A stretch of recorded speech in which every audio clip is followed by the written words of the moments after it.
Welcome to The Explainer. Today, we're going to cut right through the noise and demystify one of the biggest questions out there for any business. What's the real cost of SEO? We're breaking down exactly what you should expect to budget to get noticed online in 2025. And this quote, man, it just hits the nail on the head, right? Because let's be honest, in today's super crowded world, it's not enough to just be online. You've got to be found. Okay, so how do we wrap our heads around all this? Well, let's use this really great analogy. Think of your SEO like you're growing a garden. You've got to tend to the actual plants, that's your on-page stuff. You build relationships, get seeds from other gardens, that's your off-page work. And you make sure the pathways are clear so people can actually visit. That's all the technical stuff. Okay, so here's what we're going to cover. We'll start with this whole online garden idea. Then we'll break down what drives the cost and how you pay for it. After that, we'll get to the juicy part, the 2025 price tag, before we talk about choosing the right plan, and of course, what's next for SEO. Let's do this. All right, first up, your online garden. Let's really get our hands dirty with this idea. Okay, moving on. What actually drives the cost? How much is it going to take to keep this garden thriving? Let's break it down. So it really boils down to four main things that are going to dictate your budget. The size of your website is a big one. A huge e-commerce site is like a botanical garden. It just needs way more work than a small backyard flower patch. And if you're trying to grow in a really competitive space, well, you're going to need some pretty powerful fertilizer, and that costs more. All right, so we know what influences the price. Now let's talk about how you actually pay for it. Think of these as the different kinds of watering cans you can use for your garden. Each of these has a totally different vibe. A monthly retainer, that's your steady-as-she-goes approach, perfect for consistent long-term growth. Project-based is more like calling in a specialist for one specific job. And then you've got hourly rates, which are great for quick check-ins or smaller tasks. Finding the right fit really depends on your specific goals. All right, time for the main event, the question you've all been waiting for. What's the actual price tag?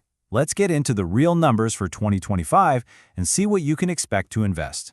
So first things first, let's slice this up by business size, because that's a huge factor, as we just talked about. And wow, you can immediately see the huge range we're talking about. A small local business might be looking at somewhere between $500 and $1,500 a month, but for a large enterprise with a massive website, yeah, you're easily looking at $5,000 a month, and honestly, probably a lot more. But it's not just about your size, right? It also matters a ton who you actually hire to do the work. A freelancer is going to charge something very different than a big established agency. This table breaks it down perfectly. Look, you can get started with a freelancer for maybe $100 a month, which is awesome if you're just dipping your toes in. But as you scale up to a big agency with a premium package, you're talking over $1,000 a month for some really comprehensive, high-octane services. Okay, section 5, choosing your plan. So with all these numbers and models flying around, how in the world do you pick the right one for you? Let's figure that out. It really all boils down to this, doesn't it? And trust me, figuring this out for yourself before you start shopping around is going to save you so much hassle. The absolute key here is to line everything up with these four big factors. First, what are your goals? Are you trying to own your local neighborhood, or are you aiming for world domination? Be real about your budget, and think about the return. Sometimes a higher cost upfront can lead to way bigger wins down the road. And hey, when you're finally ready to chat with some potential providers, keep these simple tips in your back pocket. Know what you're getting. Focus on value, not just the price. Because remember, you're not just hiring a vendor. You're looking for a partner. This is a team sport. All right, we've got a really solid handle on today's landscape. So now, let's get out our crystal ball and peek into the future. What's coming down the pike that might change the game and the price tag? Now don't worry, the future is not about robots taking over. Not at all. It's all about a hybrid model. Think of AI as this super-powered assistant that can crunch data at lightning speed.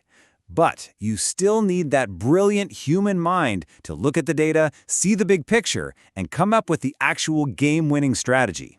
And believe me, it doesn't just stop with AI. We're talking about a huge growth in voice and visual search, interactive content, even a whole new internet with Web 3. The only thing you can count on with SEO is that it's always changing. And that brings us to the ultimate takeaway here.